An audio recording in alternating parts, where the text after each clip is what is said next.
Hey guys, welcome back to the channel. My name is Monica, and in today's video we're going to be getting into how to deal with triggers. So we're going to be talking about how to stay calm and peaceful and parent the way that we want to, even in those moments where we're triggered and at the ends of our ropes. I'll share with you what I've learned to help me stay in control of me and be the best parent I can when my instincts are maybe not so peaceful, and how to work through those moments of failure when we aren't at our best, forgive ourselves, and learn from our mistakes.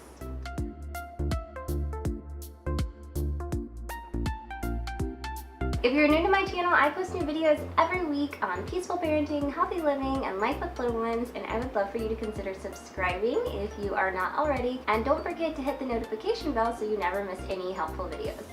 Okay, so let's get into the video.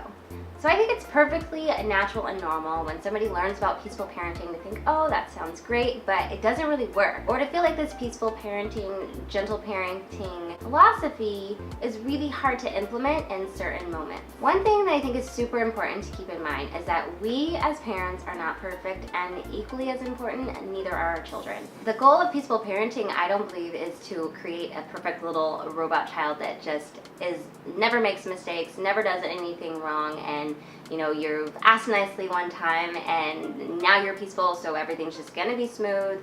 You're never gonna get triggered. It's not real life. That's not how it works. Our kids are gonna have bad days and mess up and make mistakes just like we do. I think it's vitally important to always keep in our minds our long-term goals for our children versus just that short-term goal, and maybe in that moment of getting them to do what we want and behavior modification. Doing this will give us more clarity in our day-to-day interactions and expectations we have for our children. This is all a journey, and I think at the end of the day, all of us should be constantly learning and striving to be better. And we want to raise our kids in a way that we're not damaging them with our own issues and struggles, and break these cycles of violence, disrespect, and cruelty. I want to read you guys a great quote that really resonated with me when I first read it, because I think it does a great job of highlighting why it's so important to be peaceful and intentional in our parenting. Hurt people hurt people. That's how pain patterns get passed on, generation after generation after generation. Break the chain today. Meet anger with sympathy, contempt with compassion, cruelty with kindness, greet grimaces with smiles, forgive and forget about finding fault. Love is the weapon of the future. So I just think that's a great thing to keep in mind when we're trying our best to be peaceful, and maybe it's tough. We want to think about how we're trying to break these cycles. I've talked before about how peaceful parenting and parenting in general is really just about parenting ourselves and the example that we're setting. It's what we do, not what we say at the end of the day, that our children are going to ultimately learn. This is why it's really important to find the sources of our behaviors or our triggers that are negatively affecting ourselves and our children, and work on fixing those things. When choosing to practice this form of peaceful, gentle, conscious parenting, we need to figure out a way to remain calm and peaceful in those heightened moments. Maybe in those moments when we feel ourselves getting triggered or getting angry, we can feel our heart beating fast, or maybe we're starting to sweat, or whatever physical reaction your body might be having. Taking time to understand our initial physiological responses to these emotions or these feelings is really the first step in being able to stop that bomb from going off inside of us when we do face that trigger. Rebecca Eanes, in her book Positive Parenting, really does a great job, I think, of tackling this topic. And this is definitely one of the books on top of my peaceful parenting book recommendations. So when thinking about how we're going to get in control of ourselves in these moments, I imagine a fuse between 2 points.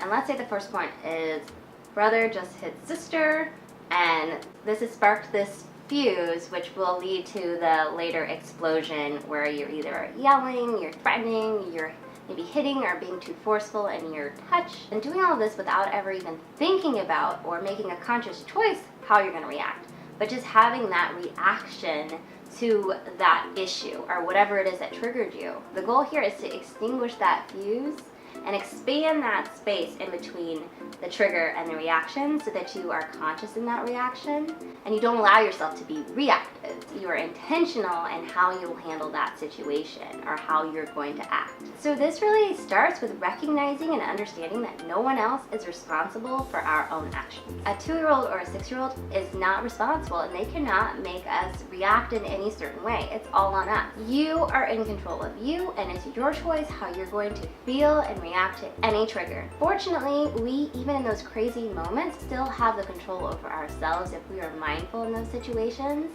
of how we want to react. So once we accept this, we can start to break down these situations that trigger us and understand them better. Why are we reacting to this specific trigger the way that we do? So when we're triggered by something, it typically has some roots in something that happened in our past and in our implicit memories. And this is the real source of the emotion behind that trigger. And it's also important to take a note of what's going on around you and your day. We talked about this in the tantrum video when dealing with our kids, if they're too hungry or if they're too tired. This also applies for us. I know for me, if I'm feeling rushed or if I'm late for something, then I'm definitely more heightened and more reactive.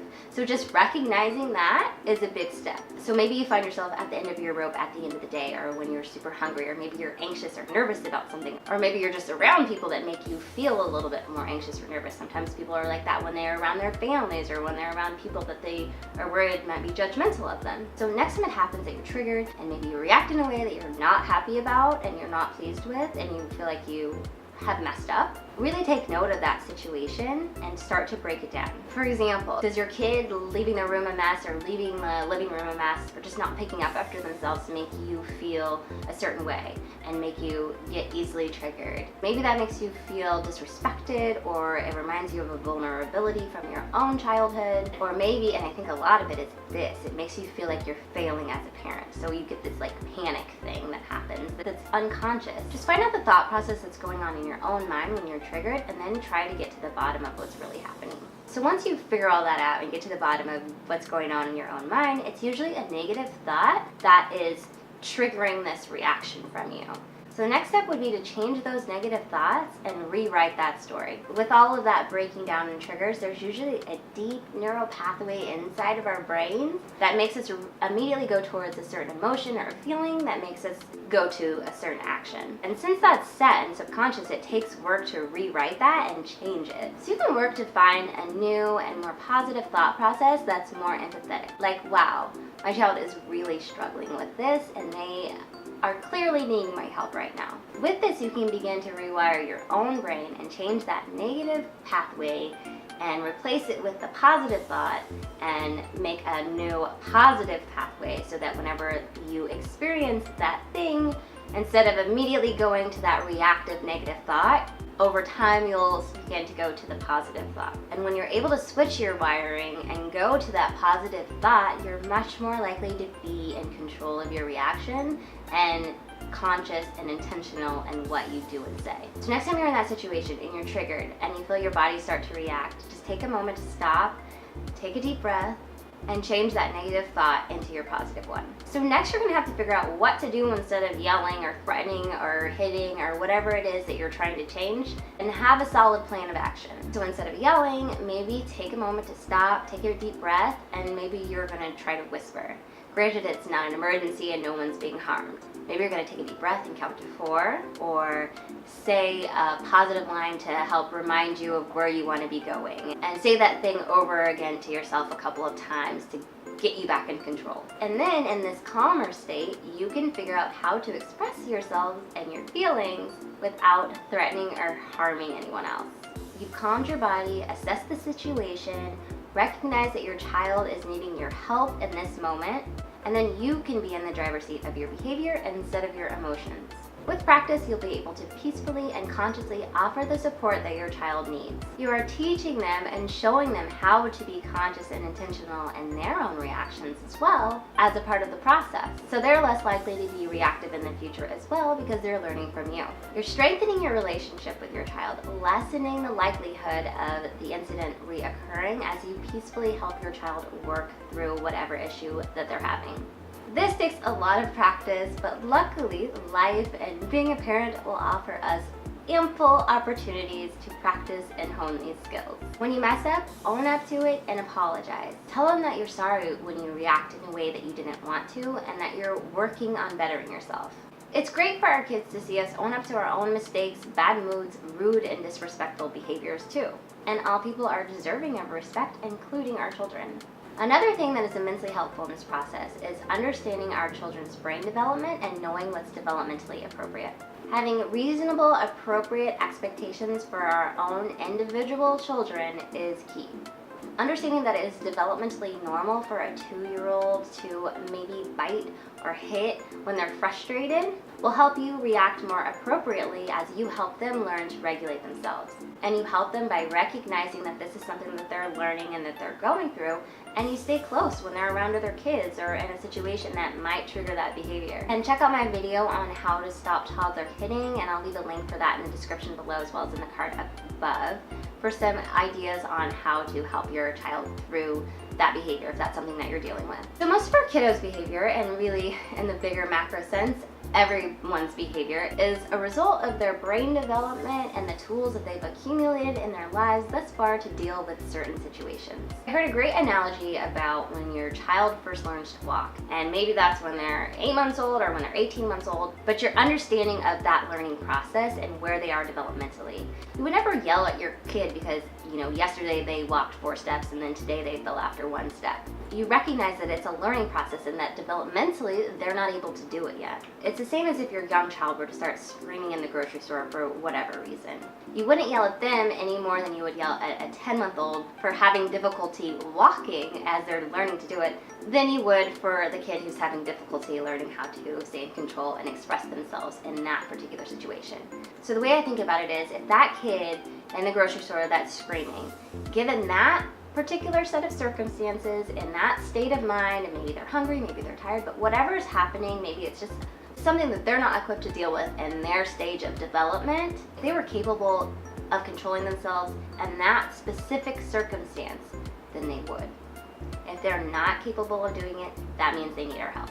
They don't need our judgment, they don't need punishment, they need our help. They need us to give them tools to work through whatever emotions that they're having that cause that breakdown, or maybe they need us to recognize that, hey, maybe they're too tired to go to the grocery store right now, or maybe they're too hungry to be at the grocery store, or maybe they're too nervous about something else going on in their lives. And we can help set up the environment for them so that they can, next time in that same situation, in a different state of mind with more tools, better handle themselves. So to recap all of this, we're going to expand the space between trigger and reaction and be conscious in our actions and intentional in our parenting. First, we'll take a body assessment of our physical reaction whenever we're triggered so that we can recognize it off the bat. We will look at what's triggering us and find the true source. We'll change negative pathways to positive with practice, and be conscious that our children need our help the most in those moments when they're really struggling. That old saying about how people need love the most when they deserve it the least is a very wise statement. We will stop and breathe when we're about to blow and be mindful in that moment instead. We will have a plan for expressing ourselves in a non-threatening way, and we'll know what to do instead of yelling, hitting, or anything else destructive. We will forgive ourselves when we screw up and keep striving to be better. We will apologize when we're hurtful, and we'll have appropriate expectations for our kids because we will take the time to learn what is developmentally appropriate for their particular stage in development. And maybe even get crazy and expand this into your life beyond parenting. Try to be mindful with your interactions with all people and meet people where they are with more compassion, empathy, and less judgment. Okay guys, I really hope you found this video helpful. If you did, please be sure to give it a thumbs up and subscribe if you haven't already, and share it with anyone else you think might find it useful. I made this video on a request from one of you, so please let me know in the comments if there's another video you would like to see. Thanks so much for watching, and I will see you guys in the next one.